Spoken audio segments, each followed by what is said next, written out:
A number of years ago, there was a young Khatan living in Israel. And he was very excited. It was the final day of his wedding. His friends all come and they're preparing for the chuppah. As they're preparing, one of his friends whispers to him, tells him, Dave, the band is not here. You know, it's 6:15, we're marching soon. He said, what do you mean the band is not here? Here's the phone number, call the guy, maybe he's on the way. He calls the music. The guy says, it's not tonight, the wedding's tomorrow night.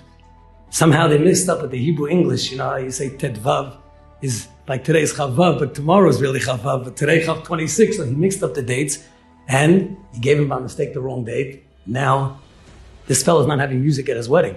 He calls another band, like, be crazy, 6:15. They started the chuppah, 6:30. There's no music in the hall. So Dave turns to him and says, well, I have a tradition. Whatever Hashem does, letovah. He says, no, Dave, this is not letovah. We're going to sing at your wedding 10 minutes, we're going to burn out. It's not going to work. It's not an engagement. It's a wedding we need to have. He says, letovah. He's a very positive guy, this guy. He's a big believer. He said, if Hashem's doing this in life, nothing happens to me. Things only happen for me. It has to be for me. It has to be for a reason. And he continued the chuppah. They sang, they sang. But now his friends brainstorming, Hashem enlighten me. He thinks to himself, one second, there's a wedding hall. If anyone's been to Lakewood, there's a double wedding hall. In one hall, they have one on the right, one on the left. Sometimes they build double halls to accommodate two weddings. This wedding hall happened to be able to accommodate two weddings. So he goes to the fellow on the second wedding and he asks him, what time is the chuppah? He says, we're marching soon. He goes, who's in charge? He speaks to the fellow in charge. He tells him of the dilemma. He says, we have a Khatan getting married. By 8 o'clock, they're going to start coming out, the Khatan and Kala. We don't have music. Are you able to take your music from the right side and wire it into the speakers? He goes, let me call the guy on the top. He tells him, actually, you're able to do it because sometimes we have a double hall that we use for big speeches. So you're able to do it. Now he asks the permission, the father, the Khatan says, of course, my pleasure. Just coordinate that the Khatan and Kala come out at the same time. They finish the chuppah. Now they tell the fellow at 8 o'clock that they're going to come out. Welcome for the very first time. No names. Our new Khatan and Kala. Oh, Disham Maviyare. And it's working. All his friends are dancing. The music's perfect. Nobody knows the front and the back.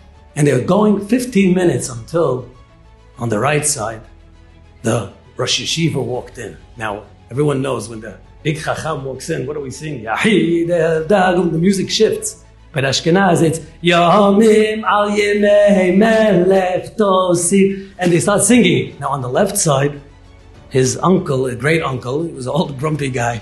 And he happened to be, he grabbed the Khatan at that moment. Now, it's the same music. On the right side is going Yomim al Yemei for Rosh Yeshiva.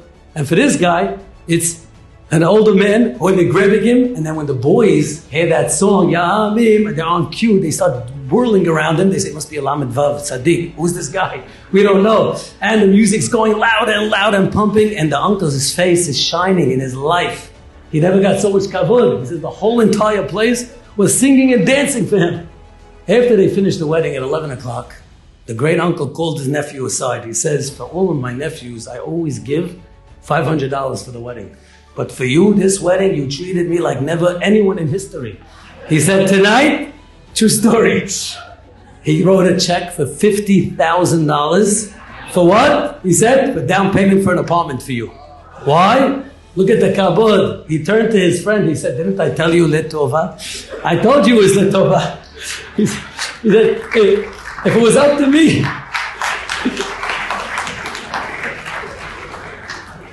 if things had worked out with the band, it would have cost me $5,000. Now, look at this $50,000 teaching us the most powerful message of all. Your ratzon is connected to aretz. Ratz. The way you think is very attached to everything around you. And so this young Khatan taught us what you think about, you bring about. You think it's going to be great? How? I don't know. That's pure concession to Hashem. So the 4 levels, entry level, there is a God. The second level, get busy processing it, thanking to the spouse that's next to you, todah for the food and drink that you eat. And then when things are not going so well, you assert your faith. A doctor can give only a prescription, but never a prediction. When he tells you something, it's okay. You laugh it off. You say, I'm going to get better 100%. Hashem can do anything. He's your father. He loves you more than anything in the world. And finally, when people annoy you, don't look at them. Don't attribute power to them. Lo yiracha Elohim achirim. Elohim is not just God. Nobody can help you. Only Hashem. And when things go your way, that's God's direction. And when they don't go your way, it's God's protection.